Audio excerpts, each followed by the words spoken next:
El dolor se origina con la presencia de un estímulo nocivo y provoca una reacción inmediata de alarma en la persona, y debe preservarse porque es fundamental para el mantenimiento de la vida. En respuesta a un estímulo nocivo, sea químico, térmico, de presión o de cualquier otra característica que pueda provocar dolor, se activan unas terminaciones nerviosas libres llamadas nociceptores.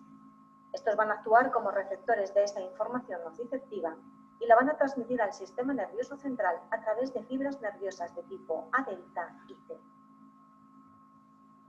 En la membrana celular de estas neuronas existen unos receptores que pueden ser canales iónicos, esto es, que modifican el tránsito de iones dentro y fuera de la neurona, o receptores metabotrópicos, es decir, que provocan cambios en la síntesis de proteínas citoplasmáticas, que codifican información relacionada con cambios de presión, de temperatura o de pH. Una vez estimulados los nociceptores,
Doctora,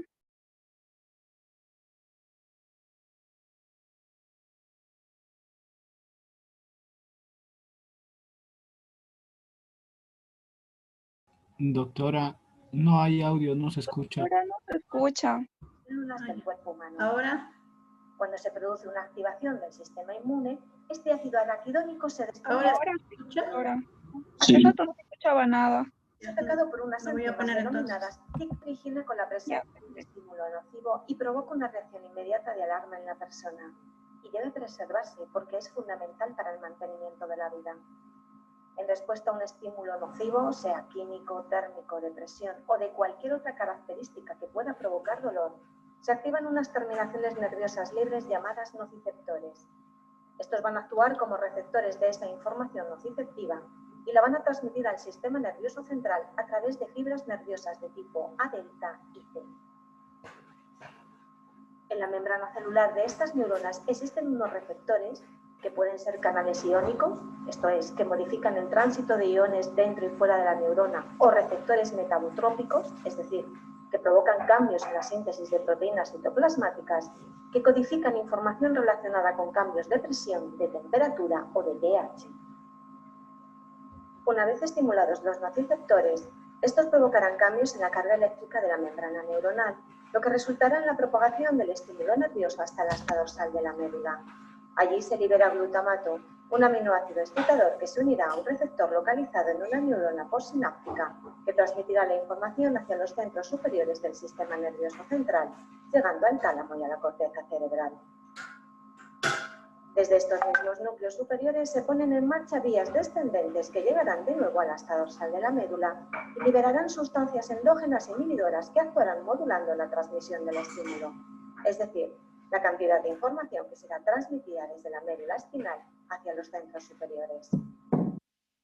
Cuando la señal nociva es lo suficientemente intensa o duradera, se desencadena, sin embargo, una serie de mecanismos encaminados en principio a preservar y a defender al organismo de esa agresión externa. Es la llamada respuesta inflamatoria. Cuando el organismo recibe señales de la existencia de una agresión externa, bien sea una infección, un traumatismo o una lesión, se produce la activación de distintas células relacionadas con el proceso inflamatorio, como son neutrófilos, mastocitos, basófilos, que migrarán hasta la zona de lesión, provocando la liberación de sustancias proinflamatorias como las citoquinas, la bradiquinina o la histamina. Estas citoquinas interactúan con la enzima fosfolipasa, activándola e iniciando así la secuencia de liberación del ácido araquidónico. La respuesta más importante relacionada con la inflamación se produce con la activación de la llamada cascada del ácido araquidónico. El ácido araquidónico es un elemento constitutivo de la membrana celular de todas las células del cuerpo humano. Cuando se produce una activación del sistema inmune, este ácido araquidónico se desprende de la membrana celular. Al estar libre en el citoplasma, es atacado por unas enzimas denominadas ciclooxigenasas. El ácido araquidónico, al unirse a estas ciclooxigenasas, sufrirá modificaciones de su estructura química, lo que dará lugar a la formación de una amplia familia de sustancias denominadas genéricamente icosanoides y clásicamente divididas en tres familias: los tromboxanos, los leucotrienos y las prostaglandinas. Las prostaglandinas liberadas en respuesta a esta activación del ácido araquidónico provocan una respuesta inflamatoria generalizada que afecta a distintos sistemas del organismo, desde el sistema cardiovascular, la musculatura lisa, el sistema inmune, el sistema autónomo y, en último término, provocarán la clásica respuesta de hipertermia, extravasación, edema y dolor que ya conocían los romanos: calor, rubor, tumor y dolor. En ciertas ocasiones, la inflamación se transforma en un proceso patológico.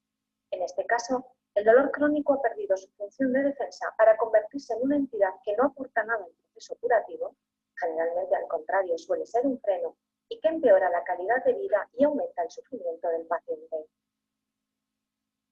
Desde 1992 se conoce la existencia de al menos dos isoformas de la enzima ciclooxigenasa, las llamadas COX-1 y COX-2. Ambas participan en la regulación de la homeostasis con papeles bastante repartidos. La COX-1 es responsable de la síntesis de prostaglandinas determinantes en la función cardiovascular, fundamentalmente antiplaquetaria y antitrombótica, y en el tejido intestinal. La COX-2, aunque participa también en funciones relacionadas con la homeostasis, en el riñón, el sistema nervioso central, el endotelio vascular, el estómago, la próstata y los ovarios, juega un papel crítico en la respuesta al dolor, ya que se ha visto que se sobreexpresa, aumentando su expresión hasta 20 veces cuando se produce un fenómeno doloroso. La estructura química de ambas ciclooxigenasas es extremadamente similar. De hecho, el centro catalítico, donde se produce la transformación del ácido araquidónico en prostaglandinas, solo se diferencia en dos aminoácidos, localizados concretamente en la posición 523. Así,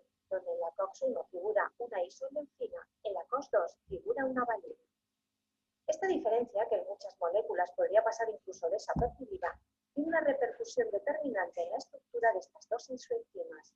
La estructura tridimensional se modifica dramáticamente, creándose en la COX-2 un canal hidrofóbico más ancho y dando lugar a la aparición de un bolsillo inexistente en la COX-1. Desde hace más de 100 años se sabe que es posible bloquear farmacológicamente la ciclooxigenasa, impidiendo la formación de los eicosanoides y, por tanto, impidiendo el desarrollo del proceso inflamatorio. Es el mecanismo de acción de los antiinflamatorios no esteroideos, clásicamente llamados AINE. Estos fármacos se introducen en el canal hidrofóbico de la COX, impidiendo el acceso del ácido araquidónico y con ello la formación de las prostaglandinas. Desde el descubrimiento de la isoenzima 2 de la ciclooxigenasa, se buscó sintetizar fármacos que fueran capaces de bloquear exclusivamente la isoenzima 2, responsable fundamental del proceso inflamatorio, sin impedir el correcto funcionamiento de la COX. Así se crearon los antiinflamatorios no esteroideos selectivos o COSIB, que actúan igual que los AINE tradicionales, pero por su estructura química solo son capaces de bloquear la COX-2, interactuando con el bolsillo hidrofóbico inexistente en la COX-1. Hasta el momento se han sintetizado numerosos fármacos selectivos de la COX-2, pudiéndose globalmente agrupar en dos grandes familias en función de que contengan en su estructura química un grupo sulfona o un grupo sulfonamida.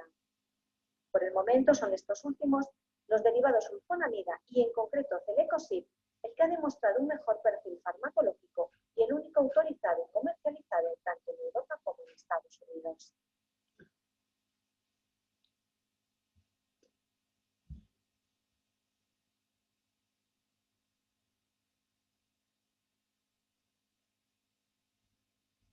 Sabemos que el dolor es una experiencia humana universal.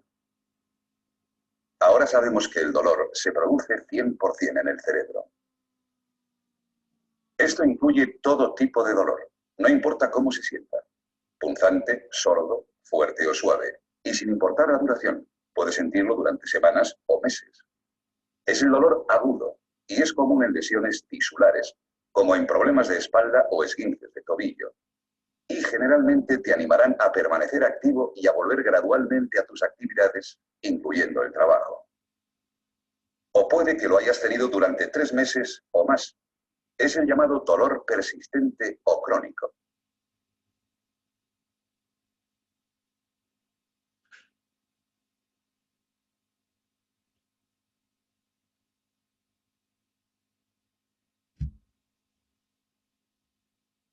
Normally, pain sensations arise when high-threshold primary afferent neurons respond to stimuli that are potentially damaging to tissue or damaging to regular functions of the nervous system. Neuropathic pain, often perceived as localized burning, shooting, or stabbing pains, by contrast, is characterized by a lesion of the nerves and manifestations of afferent activity with no apparent stimulus. The state is characterized by overactive and spontaneous ectopic impulses in nociceptors.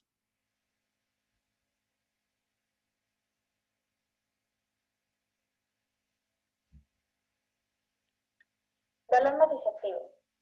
El dolor nociceptivo es beneficioso para el organismo, ya que invoca acción de protección y defensa para evitar un mayor daño y para ayudar en la reparación tisular y la regeneración. El proceso de detección del dolor es llevado a cabo por los nociceptores, los cuales son neuronas especializadas en la recepción del dolor. Son activados en presencia de daño tisular o inflamación, procesos en los cuales se liberan sustancias que activan los receptores específicos de las fibras sensoriales. Bradicinina, liberada en el daño tisular y presente en el exudado de la inflamación, sensibiliza a los nociceptores para otros estímulos como temperatura y tacto. Actúa cooperando con la serotonina. Actúa en las células postganglionares simpáticas, provocando liberación de ácido araquidónico. La serotonina. La serotonina es un neurotransmisor, es decir, una sustancia encargada de transmitir las señales nerviosas a través de las neuronas. Histamina. Una sustancia química presente en las células de todo el cuerpo, que se libera durante una reacción alérgica y una de las sustancias responsables de las señales que indican la inflamación. Prostaglandinas. Existen evidencias acumuladas de que las prostaglandinas desempeñan un papel importante como mediador de la inflamación y la fiebre. adenosina, producido durante la inflamación, estimula la fibra C, mediados por los receptores. Sustancia P. Está localizada en las neuronas de la raíz dorsal de la médula espinal. Intensifica el dolor por mecanismos que involucran la inflamación, la liberación de enzimas lisosomales y estimula citocinas y activa linfocitos.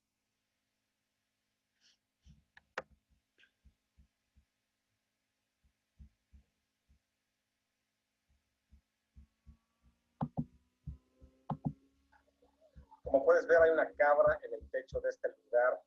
Quería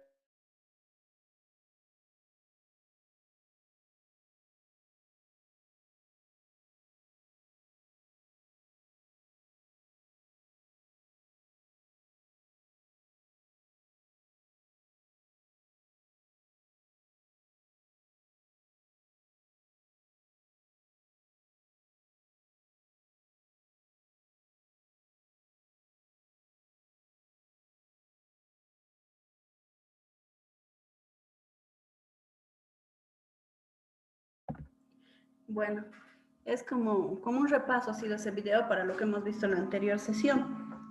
Interesante, ¿no, chicos? ¿O qué les parece hasta ahora?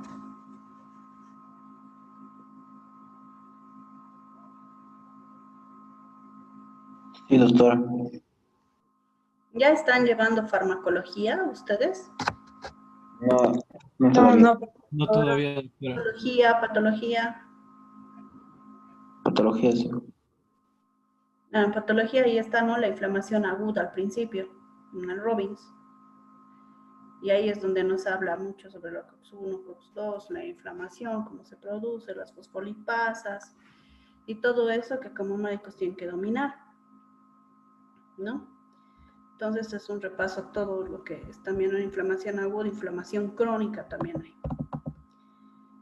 Entonces también hemos visto que el dolor puede ser de acuerdo al origen, o sea, de dónde está viniendo, mioponeurótico, es decir, si es que hay una tensión muscular, un espasmo muscular, un traumatismo muscular, insuficiencia muscular, puntos de gatillo, hay algún tipo de inflamación de serosas o de fascias que también pueden producir este tipo de dolor. Va a ser más como una tensión o como una punzada que puede existir. Luego tenemos el dolor articular, ¿no? El dolor radicular, el dolor arterial, pleural, traqueal, gastrointestinal, creo que la mayoría en algún momento de nuestra vida hemos sentido, ¿no? El dolor en reposo, el dolor en actividad, el dolor difuso. Y tenemos que ser capaces para poder identificar qué tipo de dolor, cómo tiene nuestro paciente, qué es lo que está pasando con el paciente. ¿Por qué? Porque también hay factores psicológicos del dolor, ¿sí? Y de acuerdo a esto va a afectar de una forma social, de una forma cultural, genética, molecular, celular, fisiológica, ¿sí? En el cuerpo, en algún órgano en específico, psicosocial. A veces hay gente que se aguanta el dolor, ¿no? ¿Y cómo mitigan en nuestra cultura? ¿Cómo mitigan el dolor? A ver, ¿quién me puede responder eso? ¿Con plantas medicinales? Plantas medicinales, con la coca, ¿no? Tratan ellos tienen algún dolor, incluso por hambre, ¿no? Están mitigando con la coca. Ahora puede que haya gente, pues en la parte genérica, por ejemplo, molecular, que tienden a liberar más histaminas y se va a producir más que dolor también inflamación, y ese es el peligro que se produce con el COVID-19, ¿no? Hay personas que tienden a liberar más este tipo de reacciones inflamatorias agudas, crónicas, hiperreacciones alérgicas, y donde también se va a llevar más dolor y va a haber más compromiso, tanto psicosocial, tanto estructural, genético, y por eso es que mucha gente, incluso jóvenes que no fumaban, que no bebían, gente saludable, médicos, que han fallecido, ¿no? No solamente puede ser por algo químico, también puede ser la inflamación y el dolor y todo eso se produce por los virus. El virus también nos puede llevar a esto, el COVID-19, ¿no? Se caracteriza al inicio como un dolor en la espalda o una diarrea, no es tan específico en cada persona, varía, para uno solamente es un resfriado. Entonces, esto es para cada persona, es tan diferente que hay que tener mucho cuidado. Y a medida que pasa el tiempo y van apareciendo nuevos agentes patógenos, entonces hay que tener más cuidado, ¿no? Y está en nuestra obligación es tener que preguntar, tener que averiguar. Todo esto en relación al dolor, en relación a la inflamación, es nuestra historia clínica. Ahora, ¿qué factores psicológicos podemos ver en el dolor? La frecuencia, regularmente hay intervalos en los que no pueda sentir dolor. ¿Cuándo no siento dolor? ¿Cómo es la duración? Son segundos, minutos, horas, días. ¿Dónde se inicia? ¿Dónde se irradia? ¿Superficial? ¿Profundo? Por ejemplo, alguna paciente que tenga una artritis o artrosis en la rodilla izquierda y no tenga la posibilidad, la situación económica de poder hacerse un cambio de rótula, una nueva rodilla, no sé. Entonces esa paciente va a tratar de evitar que le duela, de acuerdo a estas características, ¿no? Pero ya lleva en la parte psicológica que está condicionada que no puede subir gradas, no puede caminar, tiene ciertas limitaciones, no les interrumpe su actividad, y si es que exagerara, ¿qué es lo que pasa con esa paciente, no? ¿Cómo son las características de su dolor? Y esto se queda solamente en ese tipo de dolor crónico, o es que se va a asociar a náuseas, a vómitos, a movimientos, a tos, a luz. Y se ha descrito, ¿no? Ahora que después del COVID pasa, incluso sale negativo ya después de los 15 o los 30 días el PCR para COVID, incluso sigue el dolor, ¿no? Hay gente que no puede levantar los brazos, no puede ir a trabajar, esa gente necesita reposar, no necesita salir a la calle a trabajar, pero por la parte socioeconómica que estamos viviendo siguen saliendo, ¿no? Entonces ahí vamos a encontrar más gente deprimida, incluso hay ¿cuál es el impacto psicológico que está provocando el COVID en nuestra población? Que a pesar de estar todavía con dolor post-infección, post-enfermedad, algunos están trabajando porque no les queda de otra, pero ¿cómo están psicológicamente? ¿Dónde están yendo sus pacientes? ¿Estar haciendo algo? No, y eso es una realidad que estamos viviendo todos, ¿no? Entonces también para otros tipos de dolores puede haber otros factores desencadenantes, ¿no? Las comidas, movimientos, la luz, la medicación, ¿qué es lo que agrava el dolor? Hemos visto que hay dolores que pueden en ciertas épocas, estaciones del año también agravarse con el frío, el calor, algunas maniobras de Valsalva. ¿Qué factores pueden aliviar? El reposo, el sueño, caminar, el frío, el calor. ¿Y qué tan dispuesto está nuestro paciente o qué posibilidades tiene de poder hacer eso? A veces incluso hay mujeres embarazadas que no pueden hacer reposo porque tienen otros niños que tienen que atender, sino ¿quién va a atender? ¿O quién va a trabajar? No hay que olvidar que el día de mañana ustedes son personas, pero también son seres humanos y se van a enfermar. Entonces también se pueden enfermar, también pueden sentir dolor y no, muchos médicos caen en esto, ¿no? De no poder poner un suplente o poder identificar cuál es la causa de ese dolor que sienten y siguen trabajando. Esto pasa con el personal de salud. Peor en el caso de esta pandemia donde no había suplentes, donde el personal de salud que tenía riesgo salió de baja médica. Entonces, ¿dónde van a ir ese personal que ha estado infectado y que seguía trabajando infectado y que tenía dolor? ¿Se imaginan cómo han estado? Y no estamos lejos de que cualquiera de nosotros al año que viene, a fin de año, en cualquier momento podamos estar en esa situación también. Bueno, ustedes todavía están chiquitos, no van a ir al hospital todavía, pero posteriormente en el internado, en las rotaciones, en la parte presencial, práctica que tienen que hacer para poder salir médicos, van a poder sentir un poco más de cerca todo esto que les estoy hablando.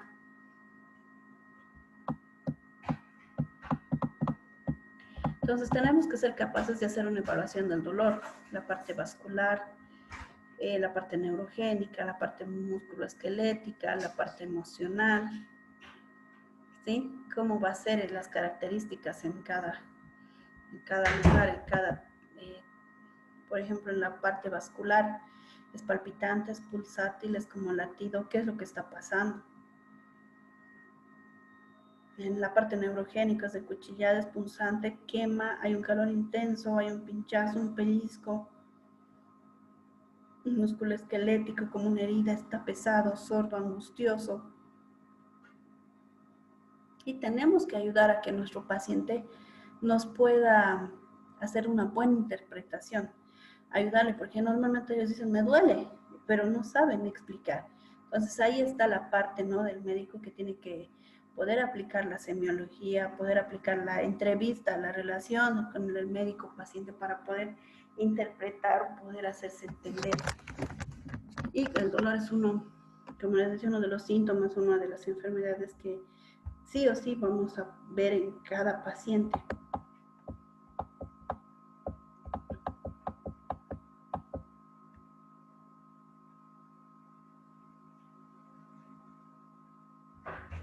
Entonces también tenemos que ayudarle al paciente, ¿no?, a que él pueda un poco explicarnos la intensidad, cómo es su dolor. Sí, es muy importante y eso tenemos que registrar en el expediente clínico, en la historia clínica que nos llevó en la anterior clase. ¿Dónde le duele? En la revisión por sistemas, por ejemplo, tenemos que ir viendo desde la cabeza hasta los pies. ¿Le duele acá? Porque se hacen diferentes maniobras, diferentes... se va revisando diferentes sistemas y se va anotando, ¿no?, qué es lo que se encuentra. ¿Duele? ¿Con qué signo? ¿Con qué síntoma? ¿Qué características hay? ¿Qué signo clásico está pudiéndose encontrar, por ejemplo, ¿no?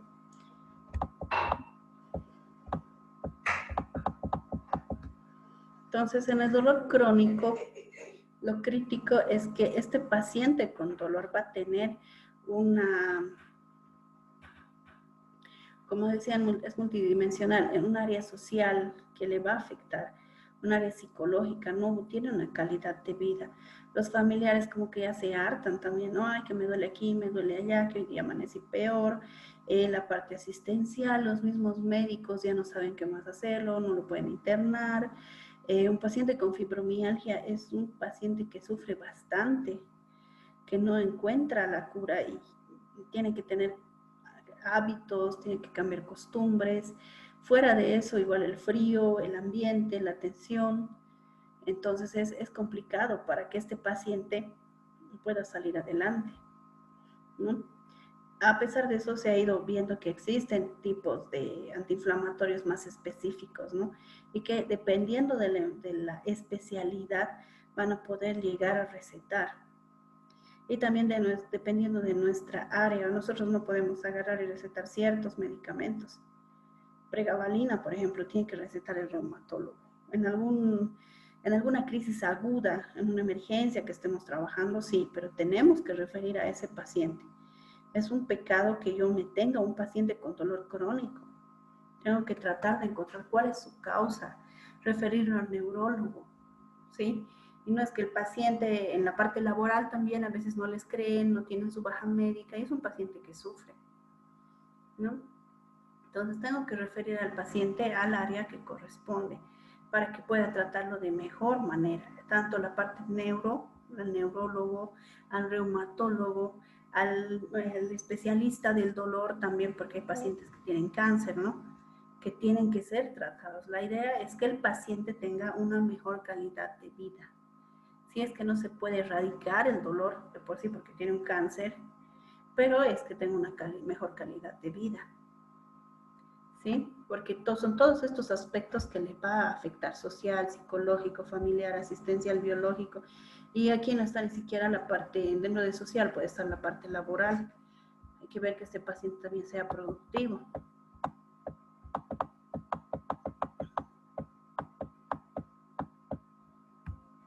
Entonces tenemos que ir viendo en la exploración del paciente, identificar, ¿no?, exactamente qué parte le duele, qué sistema le duele, con banderas rojas, banderas amarillas, hay escalas para la medición de la calidad de vida.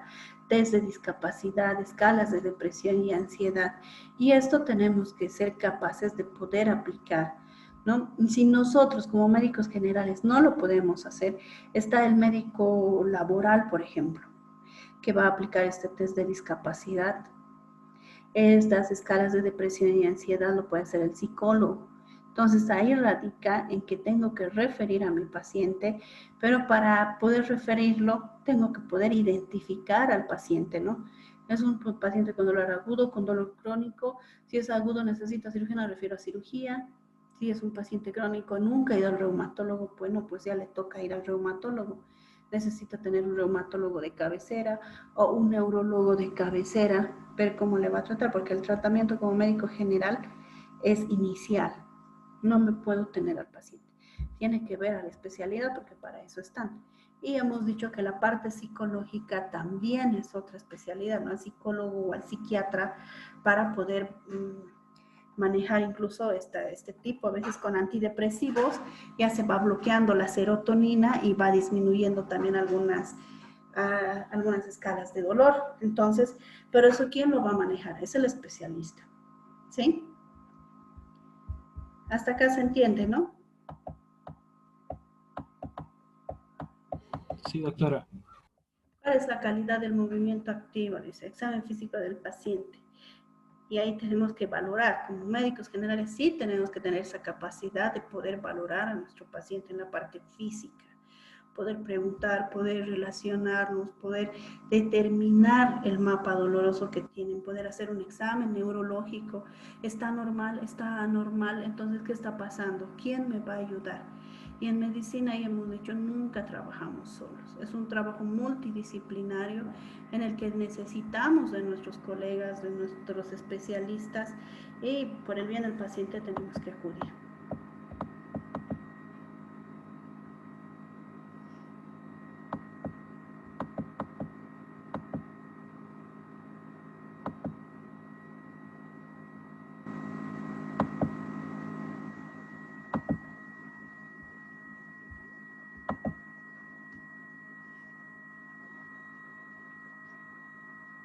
Entonces, aquí les estoy poniendo como que tendrían que hacer una, más que fisioterapia, que el paciente, que se acuerdan que tienen que hacer una historia clínica, ¿sí? Pero también tienen que tratar de identificar algún foco en su historia clínica final, identificando qué características o qué más podría tener mi paciente. Si es un paciente bipolar, si es un paciente psiquiátrico, pero eso no quiere decir que este paciente no va a tener una fractura o no va a tener algún tipo de inflamación. Entonces ustedes invéntense en el área, en la parte por sistemas, evaluación por sistemas, algo, ¿sí? Algo que refiere el paciente, o sea que puede haber sido esa la causa de consulta, aparte de la principal para la parte psicológica, psiquiátrica, ¿no? Entonces tenemos que ser capaces de ir viendo un poco más allá. ¿Sí? ¿Qué es lo que puede ser? Les dejo a su creatividad para que ustedes determinen qué tipo de enfermedad más podría tener su paciente. ¿Se entiende, no?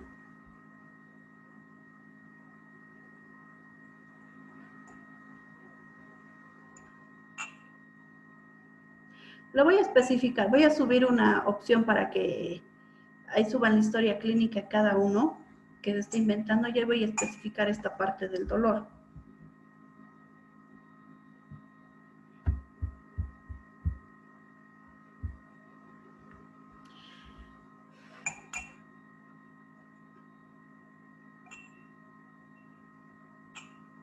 Está bien, doctora. ¿Ya? Esto lo voy a ir subiendo para que lo vayan revisando. Mañana podemos reponer la clase o en qué horario pueden ustedes, hoy día más tarde. Porque creo que toda la mañana ya están con clases, ¿no? Y no es pedagógica también. ¿En qué horario pueden ustedes? Mañana, doctora. Puede ser mañana 7 de la mañana, ¿está bien? Mañana, profe. Madrugamos un poquito. ¿Sí? Ya, mañana entonces 7 de la mañana les voy a enviar el link. Bueno. Está bien, Está bien. doctora. Está bien, Sí, doctora. doctora. Está bien, doctora. Listo, que descansen, que les vaya bien. Chao, chicos. Hasta luego, Chao, doctora. doctora. Gracias. Doctora, hasta luego.